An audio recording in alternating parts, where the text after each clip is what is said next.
orange juice consumption has been going down, and you would expect that that would be like good news for price and prices coming down. But the supply side has been under even more pressure. We've seen like bad weather, the effects of El Nino, as you just mentioned. We have seen diseases. So inventories were already like really low.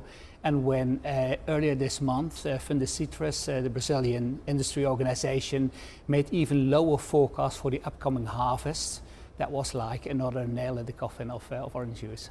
So for consumers, should they be worried, and how expensive could actually orange juice get for the rest of this year? It's a good point. What you pay in the shop is obviously not like the price of orange. There's packaging, there's transport, there's margins. But if you look at like orange juice prices, which before the COVID crisis were trading at around $1 a pound, and now we're at touching almost $5 a pound, that has an effect on the price of orange juice that you're going to pay in the shop. And at the same time, the consumer is struggling with the cost of living crisis. So it's not a good combination. Yeah, so consumers should be worried. They should be, yes. Let's look at Brazil as well, because obviously they are the largest exporter when it comes to orange juice. They are facing conditions that come also from extreme weather and climate change ultimately. Can Brazil actually lose its place as the biggest exporter given these circumstances? I think it would be difficult. I mean, my colleague in Brazil, Andres Padilla, just wrote a report on the supply side, and his conclusion was that prices will stay higher for longer. I think like a big problem is that there is so much scale in Brazil. Brazil accounts for 80% of the global orange juice trade. So for other countries to come in, yes, they could try it, but they couldn't get to the scale of Brazil quickly.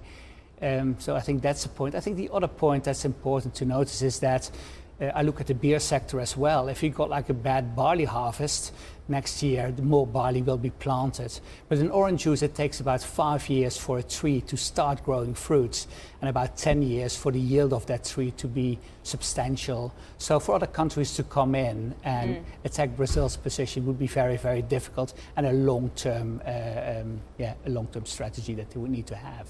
I want to talk about beer in a second, but first you mentioned how orange juice prices are going up and consumption actually has fallen recently.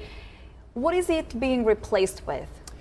Okay, so if you look at fruit juices, the best quality fruit juice is like 100% fruit, but you also have nectars which have like a lower fruit content, or even flavored water drinks where you have a little bit of the taste of the fruit. So those are cheaper alternatives that are also not as much impacted by higher prices for oranges. So they would probably win. I think longer term, if you look at like why consumption of orange juice is poor, it's like we no longer believe that it's a healthy product. So healthier options like water have done really well. And we don't consume orange juice as much anymore at the breakfast table where we typically drink this. So families have become smaller. My kids run out of the house before even eating, and they grab a coffee on the way to school or wherever they're going. So those are the beverages that have won from orange juice. Let's talk about beer then, because we have a lot of sports events coming up. We have the Euros, the Olympics. What is the outlook for beer consumption for the rest of the year? And recently we were also talking about spike increases in prices for beer. Is this going to be a problem also this year?